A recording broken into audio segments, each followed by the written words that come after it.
The other thing again, in Zim, after I finished my grade 12, it's grade Form 6, Form 6, I went to varsity. I was doing psychology. I only went to varsity for 2 semesters. Then the person who was paying for my school fees told me, we can no longer pay your school fees because we want to have our white wedding. You go back to school after we finish our wedding.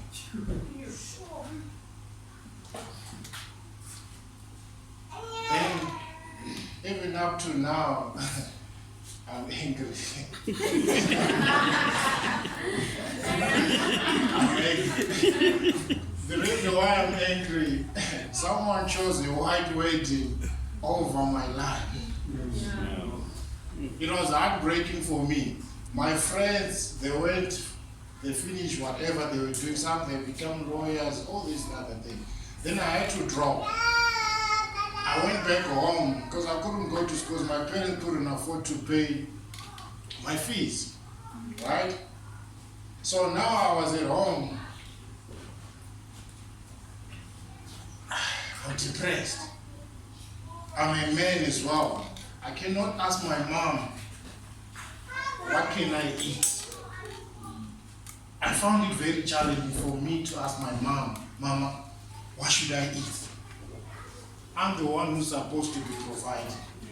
In that very same time, my parents were not working. Before, my mom was a domestic worker. My father was a security guard. They even used to walk long distance to go to work. I even remember my mom used to bring me underpants from a white boy because they couldn't afford. They couldn't afford.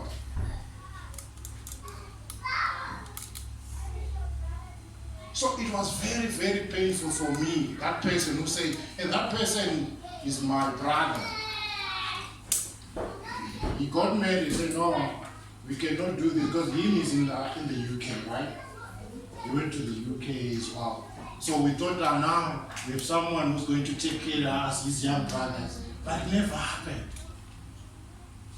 So now I was the only elder guy who was at home. So I was saying again, I cannot ask my parents, what should I eat?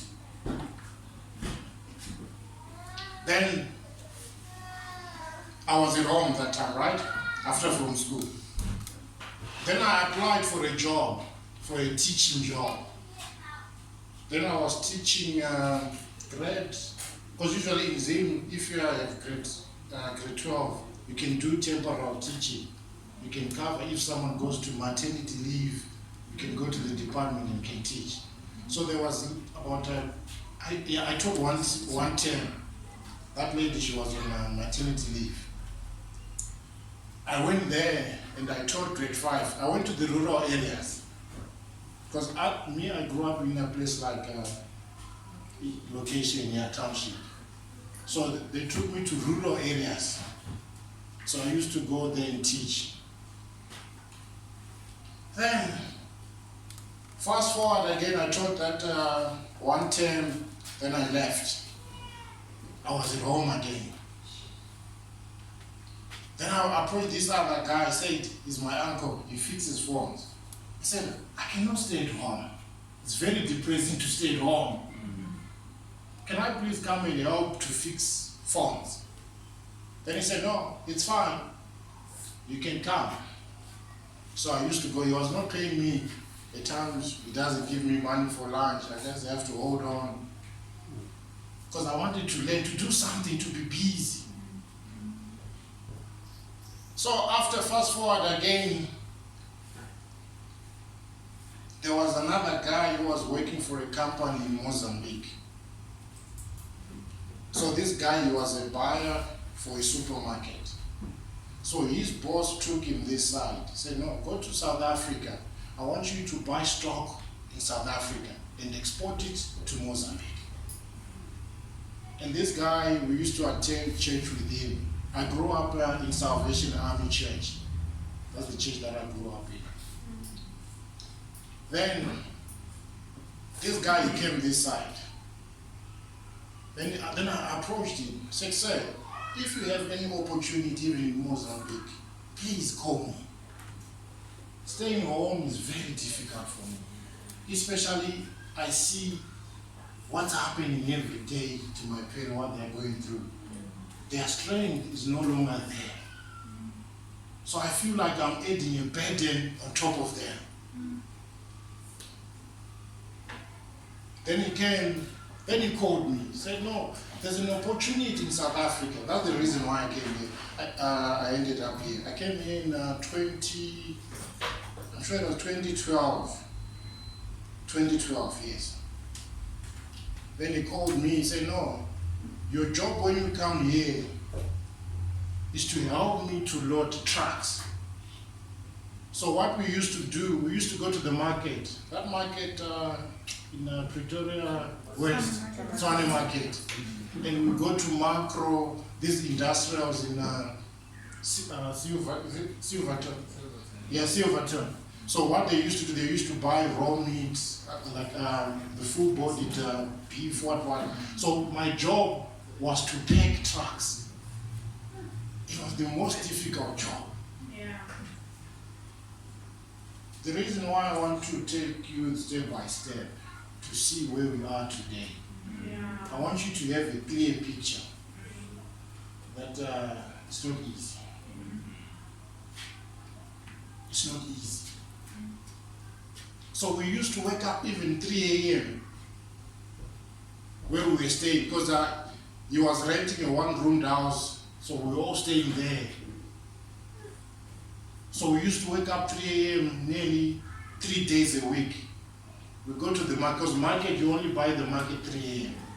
You don't go there after 8. You won't get the fresh produce. So you have to go there very early. So we used to go there from the market, we go to Macro, you load the truck. By the time we finish loading the truck, it's around 12 midday. Also 12 midnight. And they only give you one plate of food, that's at 12 midday. I didn't like what I was doing. But it was something. I'm just sitting at home. Fast forward, this guy was recalled to Mozambique. Then he said, no, I'm going back to Mozambique. So that means there's no more work for you. You have to go back home. Then I asked myself, God, when am I going to have rest? I thought maybe at least it's much better now. I cannot see this thing at home every day. Now I have to go back there again. Then I told him, no, it's fine. Thank you, sir, for the help that you have done to me. So he gave me a pot. It was one pot, a blanket, and 2 cups. I still remember very well. And 2 cups. So when he left, I couldn't afford to pay rent where I was staying. So when we were renting, there was another guy who said, no, I know another guy who's staying somewhere in Mayville. He needs someone to share a room. Can you go and talk to him? Then I went to speak to that guy, then he agreed. Then I said to him, man, I'm not working at the moment, but I want to rent. Then he said, okay, it's fine. Let's go and see the landlady so that you can address your story to her. Then I went to see that lady. Then she said, okay, this is what we are going to do. This guy is going to pay his half. You have to look for a job. Whenever you get a job, you have to start paying off your debt. And then I said, it's a good shot. Rather than going back, I'll rather settle for that. So this guy, he was very helpful to me. Then he said to me, don't worry about food. I'm working. I'm going to give you food. What you have to do is look for work. Then, fast forward again, I started looking for a job. Nothing was coming. Especially when you don't have anything and you're not from here again. It's even worse. It's very difficult to live in a foreign land.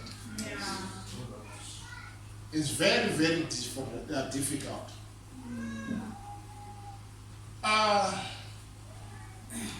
So the job that I was getting that time, I used to get garden service jobs. I used to go and do garden. And I remember they used to pay me 50 rand a day. Because I didn't have any choice.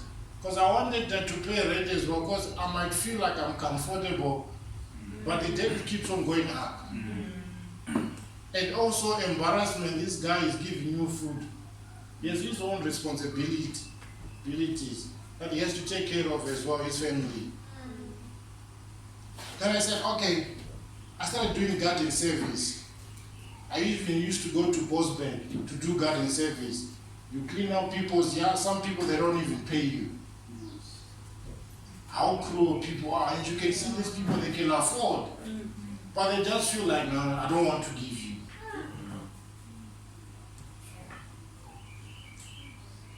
So, I used to stay in Mayview. If you know Mayview, just close to Vondrupon Junction, around there. So, during other days, I used to walk from there, marketing to Steve Biko, coming to Sunnyside and going back. Coming and going back. It was difficult.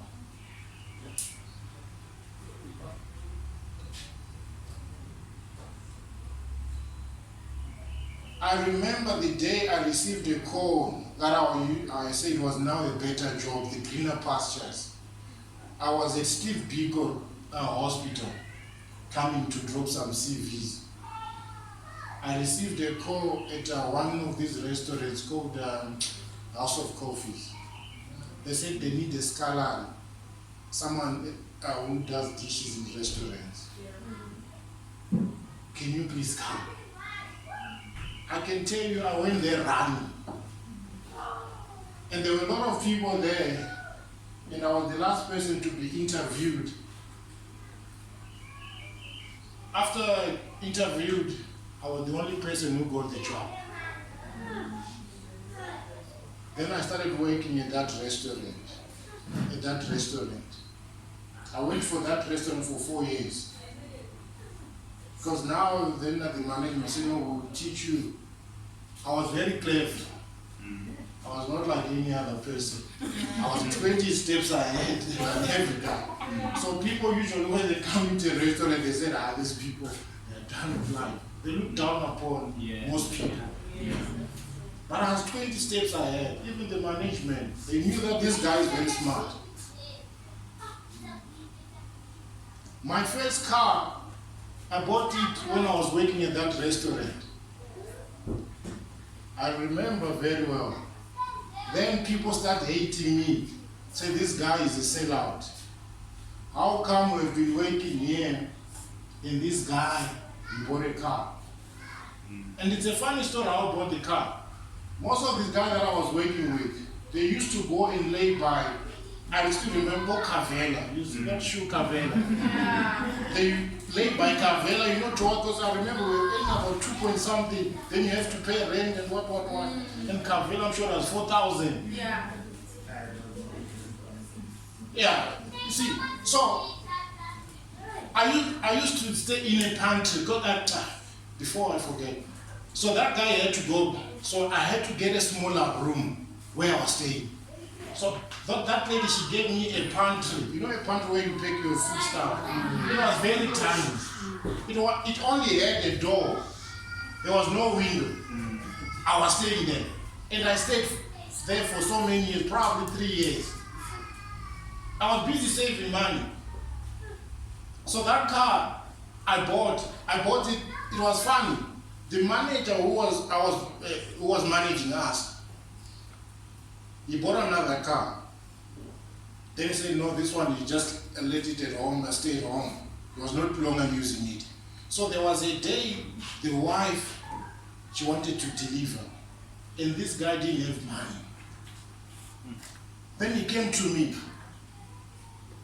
Oh, he started talking to everyone at the shop. I said, I'm selling my car. Then I approached him after work. I said, how much are you selling your car? Then he said, I'm selling it for 22,000. You are earning 2.1. The car is 22,000. You won't even try to ask that you want the car. But I told him, I want the car. But here's the deal. Because I knew he was desperate. Said, I have 8,000 cash at home. Because I was staying in a pantry. So I was saving every rand, I was saving it. I have 8,000. The remaining of that balance of the car, I'll give you monthly, I'll give you 1,000 rand until I pay it off. Then he said, let me go and think about it. There's pressure mounted to him. He called me, said, let's do the deal. I'll give you the papers when you finish paying off the car. They said, bring the car. And at that time I didn't have a license, I didn't know how to drive. All I wanted was a car. All I needed was a car. You know, that excitement that I'm owning a car. Yeah. In your wildest dreams, you never thought of it. Yeah. So he brought it. I gave him 8,000. I parked the car. Yeah. I remember I woke up during midnight. I went to look at that car. This is my car. Yeah. I was driving a BMW Dolphin. Yes. It is my car. I was excited, I was happy. Yeah. I said, wow. Then I saw people, obviously, they started hating. No, you're selling out. But no, it's not selling. I tried to paint a picture to them. Say, guys, no. You go in there, buy a Carvela in Lacoste jeans, you buy towards accounts, what. Yeah. No, I don't have time for that. Yeah. I need real stuff here. Yeah. Yep. I need real stuff here.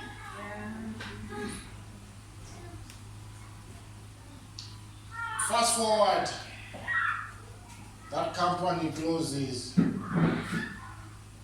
Again, it did close. Then the day it was closing, I got a call from another doctor that I used to know. Then he said, no, I need a secretary in my practice. I said, life is changing. From being a scholar, now I'm going to be a secretary for a doctor. And that time, that guy said, no, I'll pay you 6,000. Now I'm leaving. Now I'm leaving. Things are happening. Then I went. I worked with that doctor. I learned the work. Then this other day I said, no, I can make more money. Rather than waiting for a salary. I want something tangible. I need the chunk here. You know, the more you get, the more you want. That's how it is. That's how it is. I don't know to other people, but to me that's how it happens to me a lot. If I get $1 million, I don't need $1 million anymore. Yes. I want maybe 10, 20 going upward. Yeah. So I started working with that doctor, then I resigned. I went to another doctor. I said, no, how much were you getting there? So I told him I was getting 6,000. I said, okay, I'll double your salary. Now I'm getting 12,000. Yeah. Life is changing. Yeah. Even the time, then I moved from one room to that time, I was staying in a big room. When I started getting the 12,000, I went to a flat, a 2-bedroom flat. Life is changing. I'm parking at the shade of those flats. You park your car there like other kids. Yeah. You go to your car and go. Then sooner or later again, I sat down and said, Why these people? So these people now, they were busy fighting amongst themselves. That this guy, you stole my secretary. So I didn't know what was in me that people were starting to fight. Then I took time to retrospect as well. I said, why? Then I saw, then this other guy said, no, there is money. You carry the money for this guy. The business that you bring to them, that's why they're starting to fight. I said, oh, that's the reason. I went and I registered the company. That was 2017. Then I resigned again at the last doctor there. No, I didn't resign. Then he fired me. The reason why he fired me, he brought the wife. We're now working with the wife. So I don't know what happened. Then he fired me around. He was coming from theater. Then he called me, said, where are you? And I said, I'm at home. He said, I'm coming. It was around 12 midnight. Then he said, we're going to do some investigations. Don't come to work anymore. 12 midnight. I'm out of job now. I'm no longer working. I have a flat to pay. Hey! So I had savings. Then I took those savings. I said, I want to start my business. I registered my business that time. After I registered my business, I said, okay, I'm putting all the money that I had, because the money that I had was about 125,000 that I've saved. So the business that I wanted to do, instead of me working for these doctors, I want them to work for me now. That's when things start changing now. I remember I looked for an office. I went and took out the whole property because I wanted to turn that house into offices so that I can bring these doctors to come and do my work instead of me working for them. So then I took that 80 grand. I put it in the business. I paid rent for 3 months. Then the other money I bought, I remember I bought a computer and a desktop, a computer, and a printer, the printer. Now, the money to pay these doctors when they come to do the work was not there. Then I approached this other doctor, said, doctor, I want to start this project. But the problem that I'm having now, I don't have the money to pay you.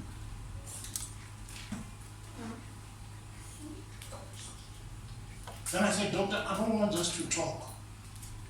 Let's go in. I want to show you what I've done so far. I want to show you where I am right now at this stage. It was towards the year end. So the office I paid in October. So my rent was starting from January next year. So what happened to that house, the owners of that house, they went to Burundi with work. So it was empty between October and December. So then this agent said, okay, you can have this property, right? But we're only going to give you the keys in January next year. Then I said, good shot, let's do it. Then I paid that 80 grand to secure rent deposits in 3 months. Then I approached this doctor. Then the doctor said, okay, let's go and see your office. Then I showed him, this is the office. I showed him the picture. This is what I'm going to be doing with the business. And he said, okay, it's fine. Where's the furniture? I said, that's another challenge, doctor. I don't have the furniture. Then he said, okay, come to my house. I'm moving out. I want to give you chairs. Then he gave me 12 chairs, these plastic chairs, garden chairs. He said, your patients, when they come, they will sit in the waiting room here. I said, doctor, there are another challenge, I don't have desks to put in the office. They said, okay, let's go and buy desks for you in the second-hand shops. Then he bought me those desks again. From that day, the life never changed. Life never changed up to date. It was from that help that I got from that guy. And the drive that I had as well to be different always. Before I get to the moral of this whole journey of mine, now I'm doing business. Now I have more than 5 doctors who are working for Be My Life Medical Consulting Company. I'm not a doctor.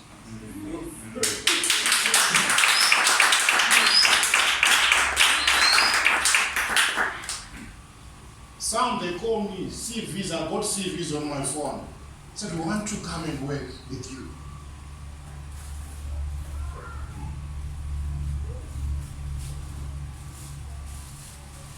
It's really humbling at times when I'm to think of it. When they told me you're no longer going to school because we want to have our wedding. And that wedding again, they are fighting every day now. I wish I had the guts to ask why, or what was more important, your wedding or to fool with me. But I cannot ask, it's a brother to me. Yeah. But it's not happily ever after, that's the same part, I'm sorry. But priority they differ in life. Yeah. So now Bima Lines is running. We have been in business for 5 years. And we are going stronger and stronger every day. I don't only work with doctors, I work with attorneys. I get business from lawyers. They call me day and night. We want to do work with you. The reason now I want to teach you, I'm over 20 minutes. The reason I now need to teach you how to sustain the business in my field. I do a business of services. I don't know how to buy stock there, you sell, you make it. I don't know that. I deal with people. I've learned, I was talking even to the guys at work, say no. You have to honor clients. That's why this big company, they say the customer is always right. They don't have any attachment with you. All they need is money, and that's it. I was even talking to these other doctors, they said, doctor, because the people that I work with, the time they complain, no, we didn't like your service. So you find out maybe some of the doctors that I work with, they become emotional. I told them, don't be emotional about this whole thing. People are spending their money on us, so they are bound to complain. So you don't have to throw away your tools because they've complained. Here we are here to make profit.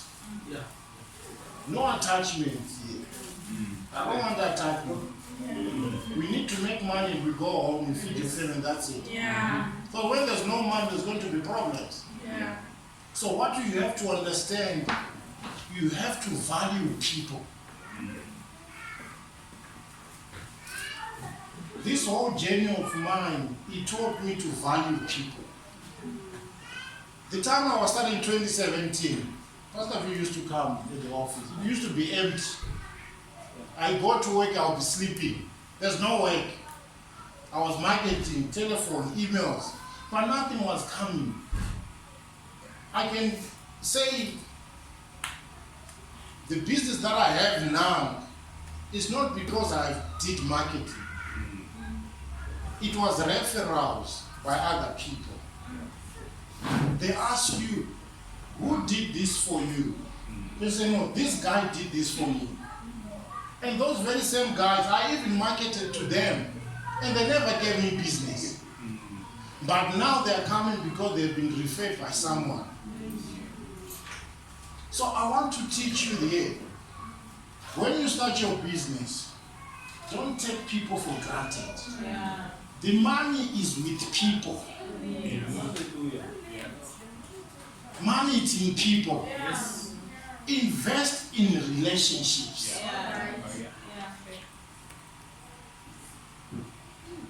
And one thing again that you need to understand before you start, or you are busy pondering to start a business, try to talk to your peers. Why your peers? Because you can relate. Motepe can come and tell you his story here. You won't relate. It's far-fetched. But someone that you can see every day, you can relate, you share ideas. Then those ideas are going to take you far. So number one, money is in people. Have good relationships with people. Don't treat people like trash. Because money is with them. They might know someone that knows someone who knows someone. And that's the person that you want. But if you don't treat people with respect, that's my personal experience. Because when they told me this, I wanted to read a book. I said, no, it would be unfair to the people that I'm going to talk to. I want to tell them my personal experience. I can come and tell you here, Coca-Cola, when it was incepted in 18 by John Pemberton, it sold 9 bottles of Coke per day. Now they are selling 1.9 billion a day. You cannot relate. It doesn't make sense to you. Okay. So, relate with your peers. Share ideas with the people that are of your same caliber. So that you have that understanding. And you share great ideas. Then when you know that when you are going to start something, you know this thing is going to work.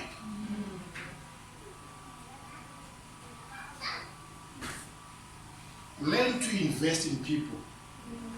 That's where the money is. You hear me, right? You want to be in business. You are very lucky people to be here today. And to start a business is very easy. There's nothing very difficult. But to sustain it, that's where the challenge is. Everyone can go to CIPC, open accounts, less than 500. You can be a director here now. You can be a director here. But are you going to make profit from after registering your company?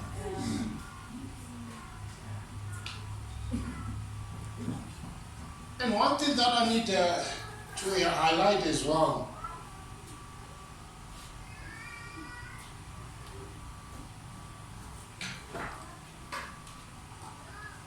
in business,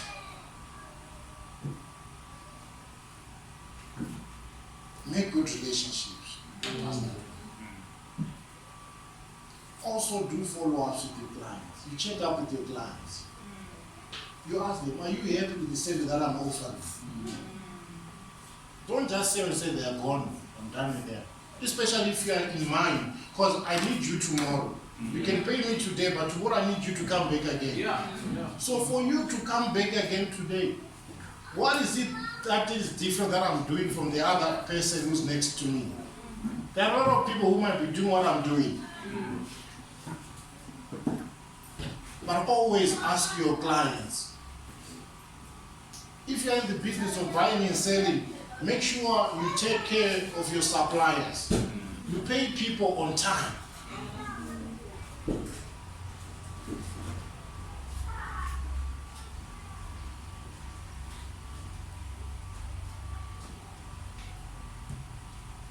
We need to make money.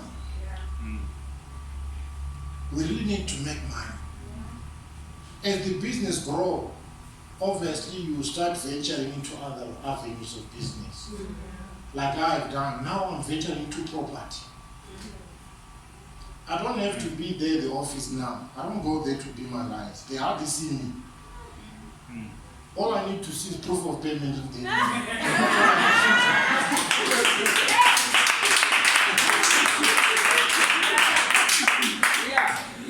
That's all I need. Oh, yeah? I just need to see proof of payment. Then I said, okay, I got the proof of payment. Where am I putting this money into now? I start to think other avenues. Yeah. The reason why I say relate to your peers. There's this other friend of mine, I talk to him every day. He's a doctor or that guy. But we relate closely together. We encourage one another. That guy, he bought properties. He's done. He's no longer in the business of buying properties anymore. He's now in the business of buying a farm. He bought a farm. So now I'm also thinking ahead. I'm not going to settle on flats again. I need something bigger. The moment you start acquiring land, in land that's where the money is. Yeah.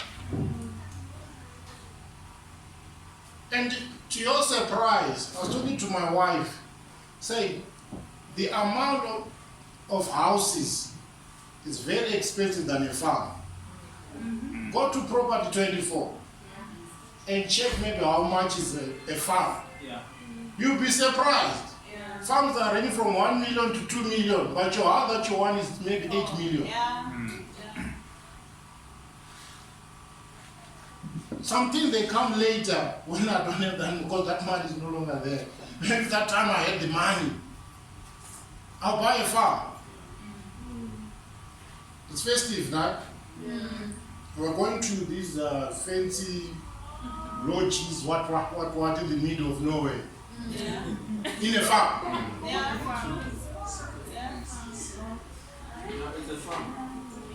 So that's why you find the white man always be ahead.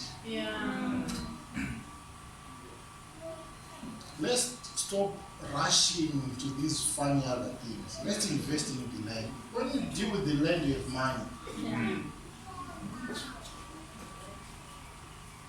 When you deal with land, you have money. You can tell anyone that you want. Why? Because you have the land. That's why they talk about this land expropriation without compensation. They know what they are talking about.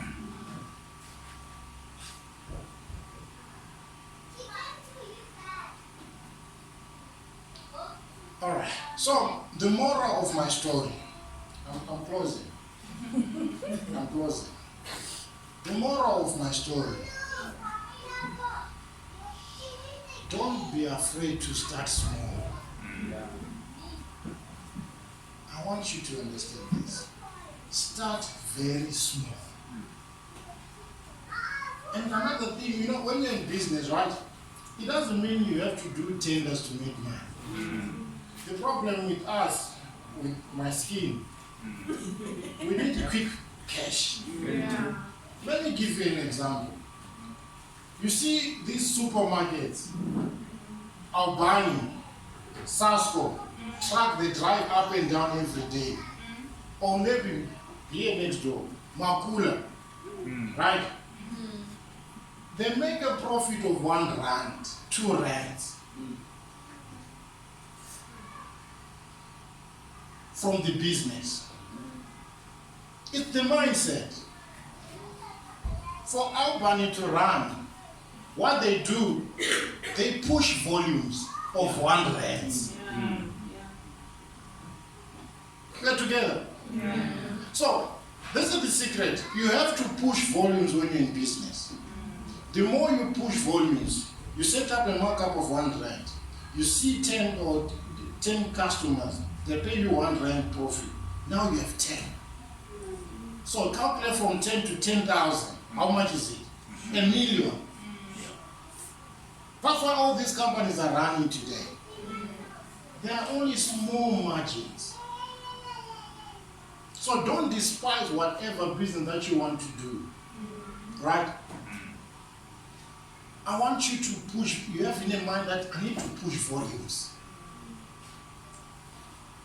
If you push volumes, you go far. That's why you win lotto today, tomorrow, next day you are broke. Because you haven't mastered the art.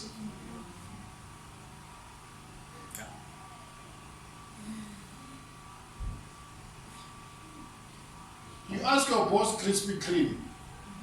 He doesn't make money with that $1. It's not 1,000. You find out they sell it for how much? 12 francs.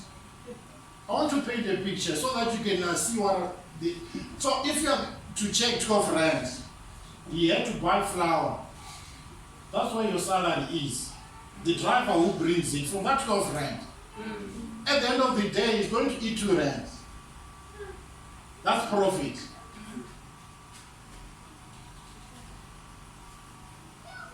So we need to understand this as black people. This is a business seminar. We need to encourage one another. I've seen it. I've made profits, small profits. I combine them together. I could afford to buy a pair of shoes. If that month I was to go and buy shoes, I couldn't afford it. But I had to save. You invest in it. Sooner or later, you start branching into other businesses. You leave a legacy. Long when you are gone, your families, they will still sustain those businesses. You teach them as they are growing. So this is how it's run. Gone are the days when he says, I only do business, it's only me who knows, have to know what I'm making at home. Try to teach your families. So that when you are gone, you have papers that say, okay, he was owed this money, he was owing this money. Then the business still goes on.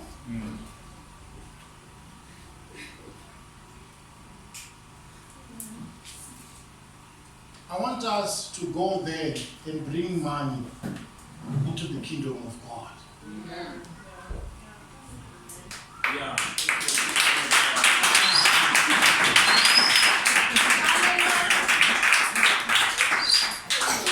Gone are the days when churches, people, they have to be the one who are begging and one. Now I told God that I want to go out there, bring all that money and bring it here. The church doesn't have to suffer when there are people of business.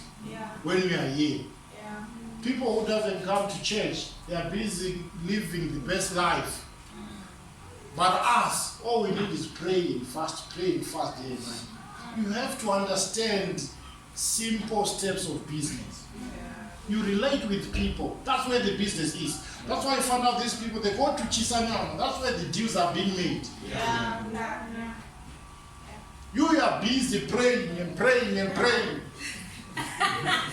Let's go and get money for the kingdom of God. You know, there's nothing wrong about praying. But there's time. We're not preaching. Jeremiah said there's time for everything. I cannot hire you at my company Monday to Friday. I expect you to be working and you are busy praying. You are not going to last. I'm going to fire you, definitely. It's time to work. Yeah. So you have to understand there's a time for everything. If we said we are praying, let us pray. Come Monday, it's time to make money. Let's make money. So we need to understand that as business people in Christ. Let me put it that way. Let's learn to negotiate businesses. You have idea, pray. I don't know whatever business that you might want to venture into. But I encourage you, start your own businesses. That's where the freedom is. Yeah. This thing of getting salary every month, it doesn't even give you that full freedom. Your boss right now maybe is in Mauritius playing golf. You are working. You cry for increase. Whatever you are doing at the work, start doing a side job for yourself. That one day you pray that you become a big company.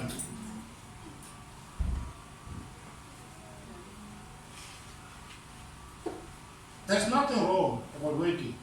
Nothing wrong. But try to do something so that you can move away from that month-to-month paycheck. Yeah. You have a business. Even if you said you are fired today, said it's fine.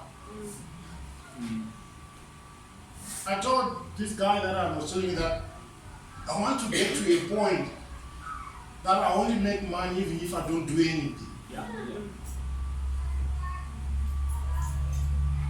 By the age of 40, I need to retire. So I'm retired. All I need to do now is to travel. Life is too short. I need to travel. Why? Because I've done the right thing. Those people that I was working with in restaurants, they are still there. I'm no longer there. They're different. Why? Because they invested their time in Cavelas and what do you call it? Gucci level, those levels. Still living in the real world. So, like I'm saying, there is time for everything, right? It shall come a time when you can buy that Gucci without even thinking. Yeah. But there's a time to strategize. See, this is where I want to go. I want to go there. How am I going to get there?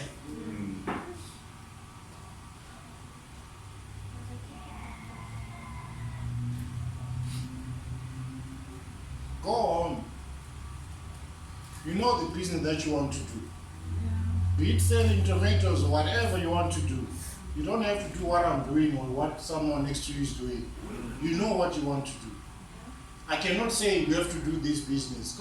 Because there are people who run after, they say, no, I'm making money in property, he wants to do property.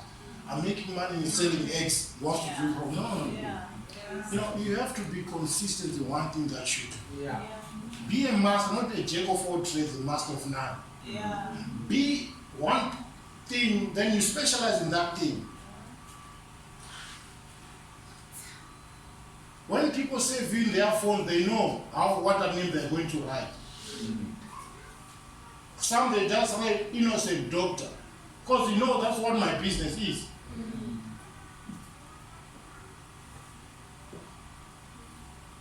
So be a master of one thing and make sure you are patient enough. The other thing, we are not patient enough. This thing of quick fixes doesn't work. Yeah. That's why even the business, they don't stay long. You want quick fixes all the time. Let it be something that you can build from ground up, bit by bit. If you ask me, where this chair, I can tell you where did I buy this chair. Why did I, you have to know your business. I might not be going to work, but I know. I can tell them when they call me when I'm at home, we're getting stuck there, what should I do? I tell them, do 1, 2, 3. I know. It's not that I'm just hiring people that said, I'm trying to play boss here, I'm going. But now I see that no, there's no space for me there. Now it's time to focus on other things. You set systems, then the business runs itself. You don't have to be there. Pick and Pay owner doesn't have to be there every day to see where did you buy stock or who, what. He doesn't have to be there. You set systems. You have the right systems, then the business runs itself. You go and play golf or you go and start investing in other businesses. So let us make our minds straight. In this seminar, go and start businesses. Go and make that money.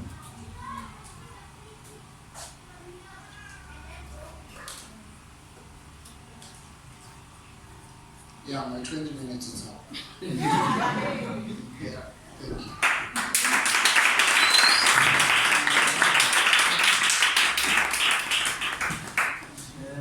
I will take 3 questions. Yeah, you should try it. 1, 2.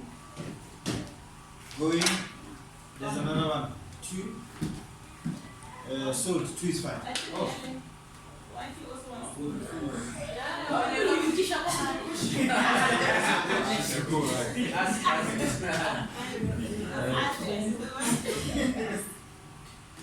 Greetings. Please. Sometimes this is the best opportunity for her to ask because she might not be offered that opportunity at home. So let's allow her. What advice can you give to someone like me and my fellow brothers and sisters? Someone who tried buying and reselling cars with my cousin and he robbed me in the process. I did the same thing alone. One car could take 6 months to be sold. Someone who tried to sell these products that are used to consume the pit toilet products, where you partner with people who build RDP houses and RDP toilets so that when they hand over these things, you sell them. This is the vast network that somebody like me have tried and failed. Someone who tried to do transport business, bought a very good conditioned Avanza, put it in Tembisa to do the business, but it failed. Someone who bought a van, rented it out to people to do deliveries and all those things, started very well and in the process it collapsed.